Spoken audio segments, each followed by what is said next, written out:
2 words, Delta Breeze.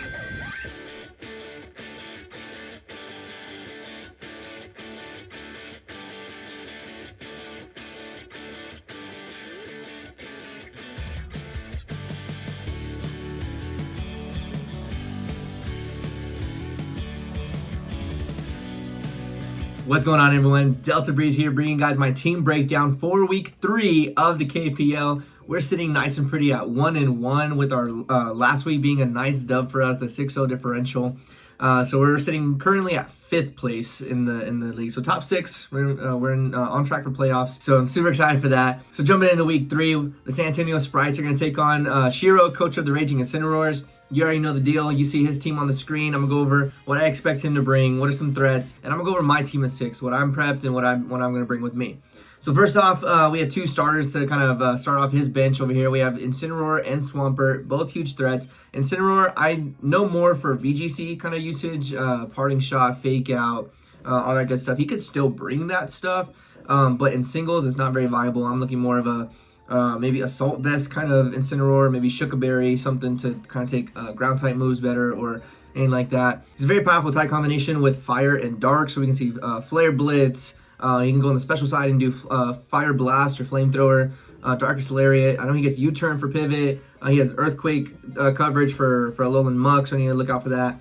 Next is Swampert. Huge threat with only 1 weakness to grass. It kind of forces my team to run a lot of grass coverage. You're going to see that in just a bit. He can do Flip Turn for pivot momentum. Ground and water type coverage. Stabs are incredibly useful, especially for Muck. Need to watch out for that. And then Latias, something that I'm really scared of. His team, there's a lot of big threats, but I think Latias is the scariest one for me. 130 special defense, 110 speed, I think 110 special attack too. Like, this thing's a freaking monster, man. I need to hit it on the physical side. Fortress, hazard stacker, very bulky on the defensive side, but just hit it with like a flamethrower from any Pokemon, not even stab, and Fortress is going down. So not too worried about Fortress. He might bring it just to stack some hazards. Mimikyu is such an annoying ability with Disguise. It can take a free hit, basically. He can Swords Dance up if he needs to. He can substitute, do whatever he needs to do in that 1 free hit. So that's super annoying. Multi-hit moves are going to be super important. You're going to see that here, specifically just for that Mimikyu. Then we have Meloetta, something that I know I did say Latias was kind of the biggest threat, but man, Meloetta being able to change forms with a move that also puts you to sleep is disgusting. It could be special on the regular side, and then when it transforms a Pirouette, it's going to use Relic Song. So 1, it can put me to sleep. 2, it changes its form, so Pirouette form is a physical attacker instead of a special attacker. So it's really going to be hard to try to prep for that. I have to prep as a mixed, really. So that's going to be really tough. Next, he has Toxicroak. One of his Terra captains being Poison, Ground, and Flying. Very good Terra decisions. His typing allows it to have a lot of good stab coverage with Fighting and Poison. He gets Knockoff for good Dark type coverage and knock off my items. And he gets a lot of priority. Bullet Punch, Vacuum Wave, Fake Out. So I'm not sleeping on Toxicroak at all. I know it's not, it's a favored threat, but I'm not going to take anything for granted, man. Toxicroak is super scary. So next is Weavile. Weavile is scary. Like I said, I'm really surprised this dude is 0-2. I haven't personally seen any of his battles. This is going to be the first time I'm going to see him battle when I battle against him. And being 0-2 is really surprising with this team. He has a very threatening team. Ice and Dark, really good typing, super fast, ridiculously fast. It gets Knockoff, Ice Shard for priority, and it gets Triple Axle. Stab Triple Axle is crazy. Triple Axle, if you don't know, is an Ice type move that it hits 3 times each time. So it does a certain amount of damage the first time, and then it does double that the second time, and then triple that the third time. So it's going to OHKO anything, especially with that attack stat being at 120.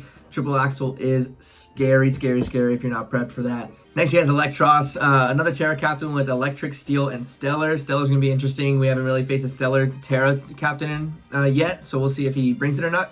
Electros is cool with its ability Levitate. It negates any weaknesses. It doesn't have, so electric typing, if you can't hit it with the ground type, so it doesn't have any weaknesses, but not really impressed by Electros. I just know it's its electric type. Volt Switcher, gets fire coverage. It's a mix attacker with 105 special attack, 115 attack, so it can go either or.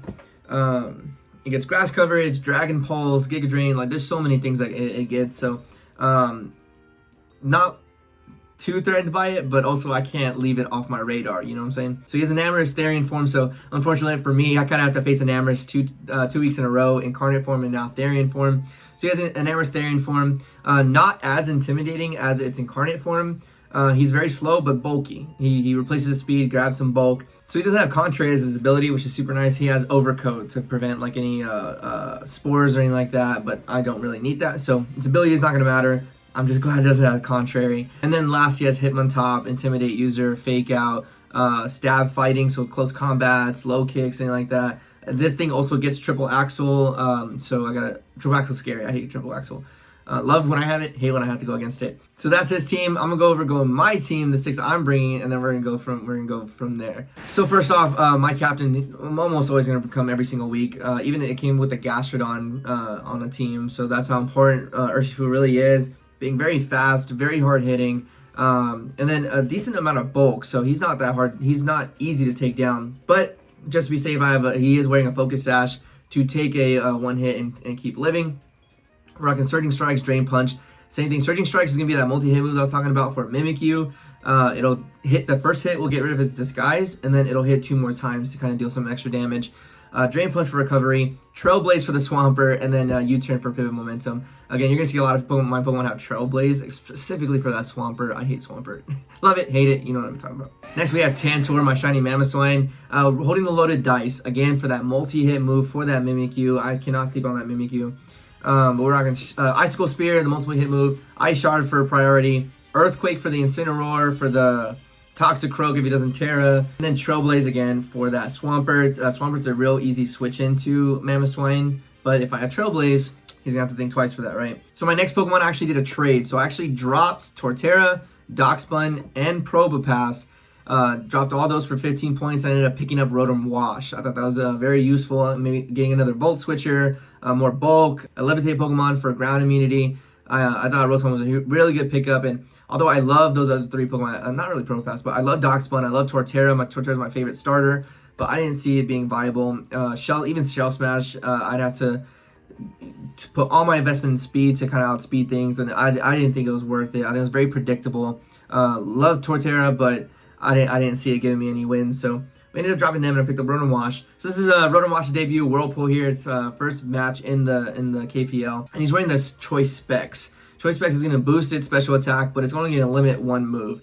So with that being said, we have Volt Switch for pivot momentum, Discharge for good damage. It's not Thunderbolt damage, but Discharge has a higher chance of paralyzing things, so I thought that was going to be more useful than the damage output. Hydro Pump for the Water Stab for him, and then Trick. If I can find a cheeky way to trick my Choice Specs onto a physical attacker, that'll really cripple that thing and help me out. And then Levitate, he doesn't have a ground weakness, so that kind of helps out. So he's only really weak to Grass or Freeze Dry. And he doesn't have any Ice-type Pokemon on his team, so, or Grass. Yeah, Rotom Wash is going to cook for sure. Next, we have one of the MVPs of last game, getting 2 kills. We have Goodra here, my shiny Marmalade, wearing the Assault Vest to take hits if he needs to from Latias, Meloetta, and before it changes if it's a special attacker. Earthquake, Knockoff, Power Whip, and Flamethrower. A lot of good coverage. I thought I didn't really need Dragon-type moves for anybody. Earthquake hits the Incineroar and the Toxicroak if it doesn't Terra. Knockoff hits the Latias, the Meloetta. Mimikyu, I can knock items off. Power Whip for the Swampert. Swampert, man. Power Whip for the Swampert, and then Flamethrower for the Fortress. This is really my only Fortress counter. If I see Fortress on the team layout, he's probably going to lead it. And I can lead my Goodra and Flamethrower. So that's kind of the thought process there. I have most of my investment in attack, but I have a little bit of investment in special attack. So a little bit of special attack investment is going to guarantee that the Flamethrower will take it all the way down to its sturdy, and then we can knock it off again. So he's going to get some rocks up for sure, or spikes, or toxic spikes, whatever he wants to get up. He's going to get 1 layer up, so if he does bring it, that's going to be unfortunate, but we got to do what we got to do. Next, we have my shiny Muck here, my Trip, holding the Shuka Berry to negate any ground-type moves coming its way. The Shuka Berry is going to be there for the Latias. This is one of my best counters for Latias. Latias does have access to Earthquake. That's what's scary. So he can run physically, kind of throw me off my game, run a physical Latias, and then run Earthquake on it for Muck. So the Shuka Berry is there specifically for that. But same kind of moveset, but except for Ice Punch last time, we are going to run Shadow Sneak for priority. So the knockoff is it's not going to Oko, but I knock off the Latias, and then Shadow Sneak for priority will knock it out. So that's kind of my thought process there. Poison Jab for stab, Drain Punch for recovery, all that good stuff. And then last but not least, one of my favorite Pokemon of all time, we have my shiny Lucario making his debut. But he's wearing the Choice Scarf. He's going to be the fastest thing on the field. If the Latias and the Weavile are not scarfed. If they're scarfed, then they will outspeed. But his team was lacking kind of a lot of speed investment, kind of like mine. So I thought that I can scarf this thing and hopefully outspeed a lot of things if they're not scarfed as well. Rocking Close Combat, Meteor Mash, Crunch, and then there's a Trailblaze again. Crunch is going to be there for the Latias and the Meloetta, the Mimikyu. Close Combat for the Incineroar, the Weavile, Meteor Mash for the Enamorous. So I didn't have any priority just because I have the Scarf already. I don't want to lock myself into a low-hitting, low-power move like a priority move like Bullet Punch or Vacuum Wave or anything like that. But the Scarf hopefully will let me outspeed, max attack, max speed.